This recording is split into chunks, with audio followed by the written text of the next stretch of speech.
This channel does not promote any violent, harmful, or illegal activities. All content provided by this channel is meant for an educational purpose only. এই মুহূর্তে কংগ্রেস মুখপাত্র সৌম্য আইচ রয় রয়েছেন আমাদের সঙ্গে। সৌম্যদা, ইডির জালে জীবনকৃষ্ণ, সিবিআই এর পর এবার ইডি তাকে গ্রেপ্তার করলো। 4 ঘন্টা জিজ্ঞাসাবাদের পর গ্রেপ্তার, এবং আজও তিনি তাৎপর্যপূর্ণভাবে তার মোবাইল ফোনটি পুকুরে ফেলে দেওয়ার চেষ্টা করেন। কি লুকোনোর চেষ্টা করছেন জীবনকৃষ্ণ, কি মনে করছেন আপনি? দেখুন, পুজোর আগে আমরা দেখতাম, এখন তো অনেক বন্ধ হয়ে গেছে। পুজোর আগে তো বা সারা পশ্চিমবঙ্গ জুড়ে, বাংলা জুড়ে সার্কাস চলতো, বিভিন্ন রকম সার্কাস। এখন পশু পাখিদের খেলা হয় না, অনেক বন্ধ হয়ে গেছে, সার্কাস তার জৌলুস হারিয়েছে। কিন্তু সিবিআইডি তার সার্কাসটা কিন্তু বিজেপি পরিচালিত দেখিয়েই যাচ্ছে। গত 11 বছরে আপনারা এমন কোনো তদন্ত দেখেননি যে তদন্তে লাফালাফি, ঝাপাঝাপি, এর বাড়ি নক, ওর বাড়ি নক, একে গ্রেপ্তার, ওকে গ্রেপ্তার। তারপরে ভোট মিটে গেলেই এই গ্রেপ্তারিটা তখন শূন্য হয়ে যায়, তখন ছাড়ার পালা আর কি। তখন এক এক করে সব প্রমাণের অভাবে আদালতে প্রমাণ দিতে পারছে না, যেমন লিপস অ্যান্ড বাউন্সে ভাইপোর বিরুদ্ধে দিতে পারেনি সাপ্লিমেন্টারি চার্জশিট, একটার পর একটা তদন্তে। ফলে এই গ্রেপ্তারিটা নির্বাচনের আগে একটা মানে রাজনৈতিক জুমলা বা এটা পলিটিক্যাল প্রোডাক্ট, রাজনৈতিক পণ্য হিসেবে ব্যবহার করে সিবিআইডি, বিজেপি, দেখায় কত বিরোধিতা করছি। আর এরাও তখন লাফিয়ে উঠে বলবে তৃণমূল যে দেখো আমাদের বিরুদ্ধে আক্রমণ করছে সিবিআইডি, বলে ভোটটা আমাদের ভাগ করে দাও, আমরা কিছু তোমরা কিছু।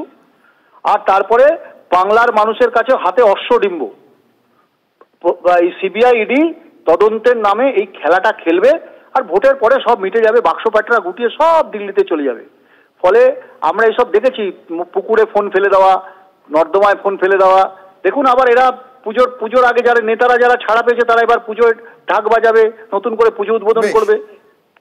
বেশ, ধন্যবাদ আপনাকে। সিবিআই এর পর এবার ইডি জালে জীবনকৃষ্ণ। প্রায় 4 ঘন্টা জিজ্ঞাসাবাদের পর গ্রেপ্তার করা হলো বড়য়ার বিধায়ককে। পুকুরে মোবাইল ফোন ছুড়েও শেষ রক্ষা হলো না। সুজয় আমাদের সহকর্মী সিজিও কমপ্লেক্স থেকে রয়েছেন এই মুহূর্তে। সুজয়, কটা নাগাদ সিজিও কমপ্লেক্সে জীবনকৃষ্ণ সাহা পৌঁছতে পারেন এবং তারপর কতক্ষণ তাকে জিজ্ঞাসাবাদ করা হতে পারে, বা তার পরবর্তীতে আর কি কি পদক্ষেপ করা হতে পারে, একটু টাইম লাইনটা বোঝার চেষ্টা করব। দেখো, এক্ষেত্রে দুটি সম্ভাবনা রয়েছে, কারণ দীর্ঘ যাত্রাপথ, তাকে তার বাড়ি থেকে গ্রেফতার করে নিয়ে কলকাতা নিয়ে আসা অন্তত 4 থেকে 5 ঘন্টার একটা যাত্রাপথ। সেক্ষেত্রে ইডিমার সূত্র মারফত আমরা জানতে পারছি, প্রথমত তাকে সরাসরি সিজিও কমপ্লেক্সে নিয়ে আসা হতে পারে, প্রথম গ্রেফতার, ফলে তার মেডিকেল চেক আপ করে পরবর্তীতে তাকে আদালতে পেশ করা হতে পারে। কিন্তু সেক্ষেত্রে যে সময় নষ্ট হওয়াটা, সেই সময়টা বাঁচাতে চাইছেন তদন্তকারীরা।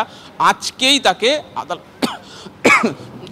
তাকে আদালতে পেশ করার চেষ্টা করছেন তদন্তকারীরা। সেজন্য সরাসরি তাকে আদালতে নিয়ে যাওয়া হতে পারে এবং মাঝপথে কোনো কেন্দ্রীয় সরকারি হাসপাতালে সেখানে তাকে নিয়ে গিয়ে তার মেডিকেল চেক আপ করিয়ে আজকেই তাকে বিচারকের সামনে নিয়ে দাঁড় করাতে চাইছেন, এবং আজকেই তারা চাইছেন তদন্তকারীরা যে এই জীবনকৃষ্ণ সাহাকে তারা যাতে নিজেদের হেফাজতে পেতে পারেন।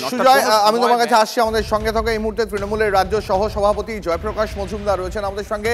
জয়প্রকাশ দা, সিবিআই এর পর এবার ইডির জালে জীবনকৃষ্ণ। আজও তাকে 4 ঘন্টা জিজ্ঞাসাবাদের পর গ্রেপ্তার করা হয়েছে, এবং আজও তিনি তার মোবাইল ফোন পুকুরে ছুঁড়ে ফেলে দেওয়ার চেষ্টা করেন। কি বলবেন জয়প্রকাশ বাবু? দেখুন, এই সাইড ইস্যুগুলো পুকুরে ফেলেন, পুকুরে পৌঁছয়নি, অন্য জায়গা থেকে উদ্ধার, এসব গুলোতে আমি গুরুত্ব দিচ্ছি না। আমার কাছে হচ্ছে যে এর আগে সিবিআই গ্রেপ্তার করেছিল, তারপর সুপ্রিম কোর্ট তাকে বেল দিয়েছিল। আজকে ইডি করলো, ইডি কি নতুন কোনো কেস করলো? এটাই তো হচ্ছে একটা অদ্ভুত মোদী সরকারের জাল। হয় ইডি নয় সিবিআই, একটা গেলে আর একটাকে দিয়ে আমরা বিরোধী পক্ষকে আমরা ব্যতিব্যস্ত করবে, কোর্টে যাবে, কোর্টেই হবে। কিন্তু সব থেকে বড় কথা, শুভেন্দু অধিকারীকে কেন গ্রেপ্তার করেনি? না ইডি না সিবিআই। হেমন্ত বিশ্ব শর্মাকে কেন কোন রকম তদন্তের আওতায় আনা হয়নি? না ইডি না সিবিআই। সুতরাং এটা হচ্ছে ভোটের সময় এসে গেছে, এইটা মোদী সরকারের আবার নতুন করে একটা আক্রমণ বিরোধীদের উপরে। জয়প্রকাশ বাবু, আজকে জীবনকৃষ্ণ সাহাকে যখন ইডির আধিকারিকরা গাড়িতে তুলছিলেন এবং সিজিওর দিকে নিয়ে আসছিলেন, তখন তার বডি ল্যাঙ্গুয়েজ অনেক কনফিডেন্ট, তার মুখে হাসি দেখতে পাওয়া যায়। আপনার কি মনে হয় তিনি নিশ্চিত একটা বিষয় যে তিনি খুব দ্রুতই জামিন পেয়ে যাবেন? আমি এসব জানি না, বডি ল্যাঙ্গুয়েজ থেকে তো বোঝা যায় না। আসল কথাটা হচ্ছে প্রমাণ। ইডি বলুন, সিবিআই বলুন, কোর্টে গিয়ে তাকে তার বিরুদ্ধে প্রমাণ দাখিল করতে হবে, শাস্তি বিধান করতে হবে। যদি ভেতরে অন্তঃসার শূন্য কেস হয় তাহলে জামিন পাবেন, বেশ, ধন্যবাদ আপনাকে।